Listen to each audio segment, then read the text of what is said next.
All right, we got wait, Derek. Squid Games, I could easily survive. I'm not gonna hold you. There's some. I think I can survive some of them too. I ain't gonna hold you. One, I think I can survive like the red light, green light. That's basically it, bro. Yeah. I think I can survive that one. Easy. Yeah, I can really survive that one. Let's check this out. So Squid Game is officially over, and y'all know how I felt about the last season. But it wasn't all sad, because this season added some cool new games. And y'all remember I bodied them last time, so to commemorate the end of Squid Game, today, ladies and gentlemen, I'm going to be going over some more Squid Games I could easily survive. I'll be giving you guys my strategy, my game plan, my thought process. And just like last time, I have not played these games before, so no insider info and no predicting the games. All right, we good? We got it? You in the back? You got it? All right, let's go. First game in season 3 was Keys and Knives. This is the one from the end of episode 1 and episode 2. Now this game on paper is pretty simple. There's 2 teams, a red one and a blue one. Hey! Now this game on paper is pretty simple. There's 2 teams, a red one and a blue. I got this. I had this from Pokemon version, blue version, bro. Pokemon. I did want the red one, and then I want the yellow one. I think it was the green one too, man. But bro, I don't want to go yapping, but bro, this is my baby right here, bro. This is my thing right here, boy. I be. The blue team evades the red team by moving around this labyrinth, while the red team chases them around and tries to find them. So you could say it's pretty much hide and seek, right? Yeah. Nah, there's a catch for this one on both ends. Unlike regular hide and seek, the blue team gets these keys, and they're like any regular key. You can use them to open doors, open some more doors, but most importantly, open the key to win in this game. Y'all see what I did there? The exit, which once you find is pretty much an automatic victory.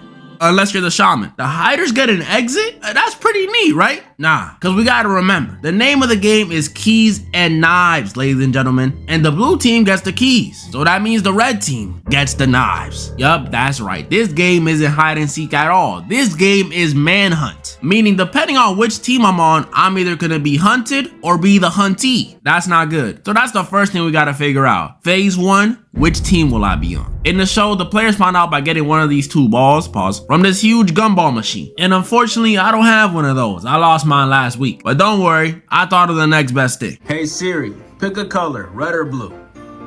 I'm sorry. Okay. Bro, all right. You got my series. Dude got my series. What the world? How Siri heard that? How my Siri heard that? It's crazy. I guess we're doing the wheel instead. Gosh, now that I know I'm on the blue team, it's time for phase 2, strategizing. So we know to win as a hider, I either gotta A, survive the full 30 minutes of the game, or B, escape using the key. Not too bad, not too shabby. But if y'all remember the show, we need 3 different keys to escape. So working on a team would be optimal. But yeah, I know. So I ain't knew you need like 3 keys, bro. Yeah, GG, pack it up. We're done. Y'all know me. When it comes to all that hand-holding, cooperating, what's gonna work, teamwork, that ain't me. So just like I handled the Hunger Games, I'm gonna be doing this one solo dolo, single Pringle. So happy I feel a tingle. Well, you're probably like, how? How are you gonna do it, Derek? Shh. It's simple. When the round starts, everyone gonna be running around looking for a room to hide in, a group to chill with, or the exit. Simpleton.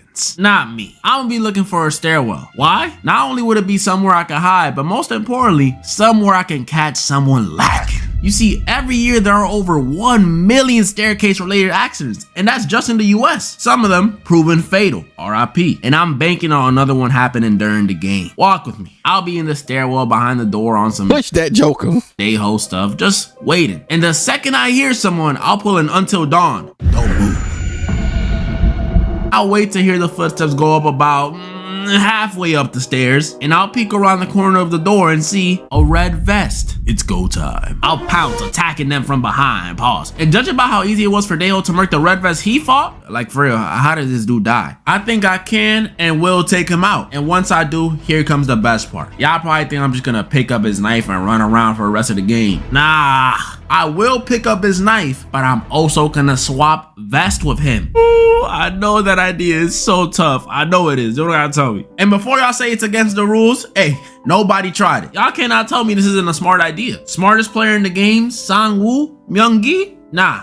Derek FDB. And from that point on, it'll just be easy. I'll run around pretending to be a red vest, nobody noticing. The front man will, but you know, they like when people spice things up a bit. But also, see, you'll do that and I'll do that as well, but this the thing. I'll change my number. And I will too. Might even scare some of the blue vesters. See, I'm changing my number too as well. While you changing yours now, all that stuff, I'm changing everything. Number included. For fun. I'm gonna kill you. Just joking. Or maybe I'll pull an underground railroad type of thing and lead some of them to the exit if I find it. I don't know. I'll have to see. Keys and knives though? Too easy. Jump rope? Next game from season 3 was jump rope with the 2 big dogs. This game was cool, I guess. I mean, this jump rope, everyone played it growing up. I know some of y'all remember the Disney movie Jump In. Anybody? So hey, I remember that. How hard rope, everyone played it growing up. I know some of y'all remember the Disney movie Jump In. I remember this. Hey, I used to love watch this right here. I wasn't really a Disney type person, but I lock in when it comes to like them Disney movies. Though. I ain't gonna hold you, bro. Like y'all too young. Some of y'all probably like 5 years old when they came out. 5 or 4. Y'all didn't know. But yeah, I was locked in on this. Anybody? So how hard could it be, right? Very. Because jump rope in this game isn't just stationary jumping over a giant rope the whole time. We have to jump not only vertically, but horizontally and make it across a bridge with gaps. It's only one gap, but still. And just for the record, I have a terrible fear of heights, so this is not good. But it's okay, because my fear of heights is not that bad compared to my fear of dolls. Yup. Not only will my legs be shaking every time I look down while playing this game, but every time I look up too. Like, how did this hallucination make me to smile? How? But that's pretty much this game. Make it across the bridge by jumping over the rope like you Mario or something. Let's get to the plan. For this one, going first is probably the best option, but if I'm being realistic, in this situation, I'm definitely not going first. You're telling me it's a death game with 2 of my biggest fears? Won't see me as the first one up. Knowing my mindset, I'd probably go 4th or 5th, which is still relatively early. I'd probably go 8th. I think the best one to go is 8th. 8th is the best. But let's remember, we're on a time constraint. Once I'm on the bridge though, I think I'll be so locked in I'll forget about the fears entirely, which may sound good, but it's only because I'll be worried about the biggest obstacle in the game, the people around me. Just like red light, green light, the people around me are going to be the biggest issue in this one. Whether it be the people on the platforms distracting me, the people behind me rushing me, or the people in front of me slowing me down. People are the problem here, and I'm gonna need a solution for them. So I hate to say it, but someone finna catch a body. I'm unlocking that push button. I know it's messed up. The people in front of me, these are most likely middle-aged to elderly people. But these are middle-aged to elderly people. I mean, see, I can understand that part right now. Like, especially the elder ones, like, yo, I respect you. But, you know, you lived you lived long enough, you know? So it's fair. It's fair to do so. You deserve that push. More life to live than them. And judging by how they treated the baby in the last round, I know they don't think the same. But it's a good thing I'm the one behind them. Bye-bye. After I clear out the people in front of me, the win is pretty much secured. And if there's someone waiting to push me at the end, they get speared on my way in. It's that simple. Jump rope, probably the easiest one of the season. Spirit, God game.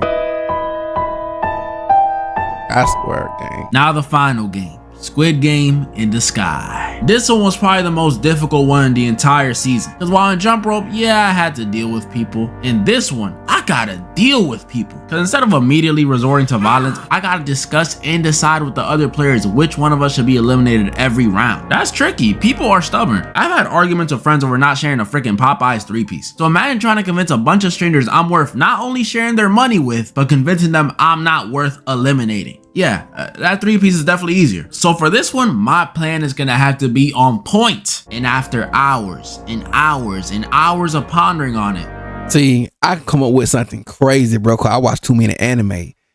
And I know how to do the plot twist when it comes to that type of thing right there. I am the GOAT when it comes to that right there. Honestly, I think I'm gonna just follow the crowd. That's the best way to do it. Y'all gotta remember, if it wasn't for G-Hunt and the baby being a 2-for-1 special the whole time, these NPCs and Myung-gi would have probably won the game. So in this one, I would literally just turn my brain off and click up with a group like that. And after that, it's easy wins. But don't worry, I won't count that as a dub because I know what y'all really want to see. Y'all want to see how I do against the finalists from season 3. And most importantly, what I do in that 1v1 with the baby. So let's say I took the place of G-Hunt for this final round, and it's my responsibility to protect my Shayla's baby. What would I do differently? I mean, not much. I honestly think they were doing great at first. So I would have done the same things they did. Packed up Mean Sue, packed up those random dudes after turning on them. They were doing so great. It was all peaches and roses, sunshines and rainbows, you know, things of that nature. Until they packed up player 100 and they let the lunchbox do what he did.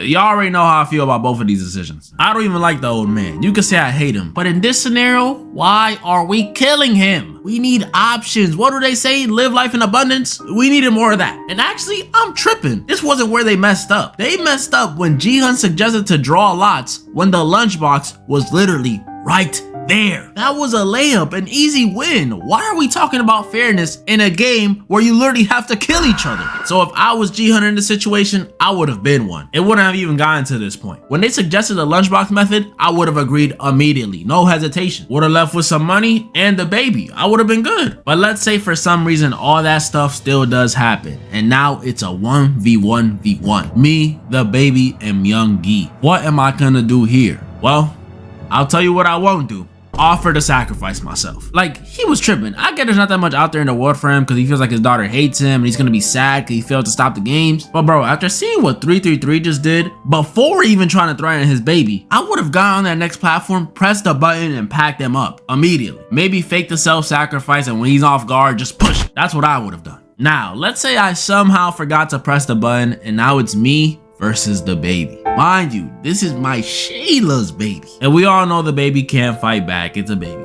Unless. So the question is, would I sacrifice myself for the baby? That's in this situation right here.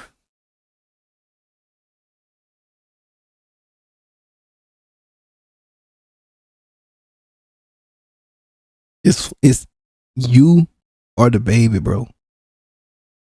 And the baby can't do nothing on his own. So you gotta do what's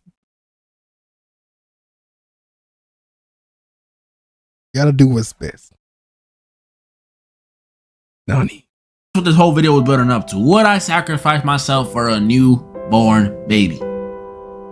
Hell nah. R.I.P. my Shayla. I know I said all that stuff earlier about younger people having more life to live, but that don't apply here. It's happening to me now. Well, you can't blame me. I was gonna make a joke about how I dropped the baby off the edge and turn away like I'm shooting a low look 3. But realistically, I'm a pretty nice guy. Yeah, I'll push some middle-aged and elderly people off the ledge, but my Shayla's baby? Nah, I can't do that, guys. Come on, I'm a villain, not a monster. But what I said still stands. I'm not sacrificing myself for that baby, which probably has you confused. If I'm not gonna sacrifice myself for the baby, what I'll do is pretend like I sacrifice.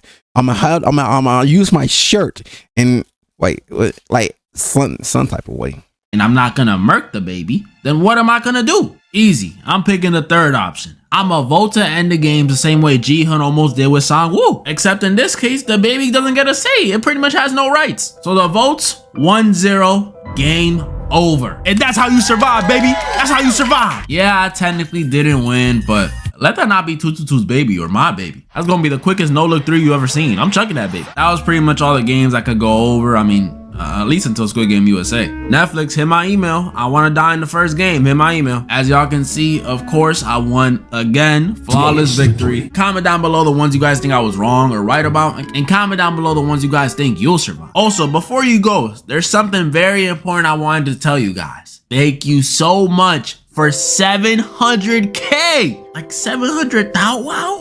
That's beautiful, man. But you already know. And there you go, ladies and gentlemen. You already know, man. Surviving Squid Game is crazy, but you already know.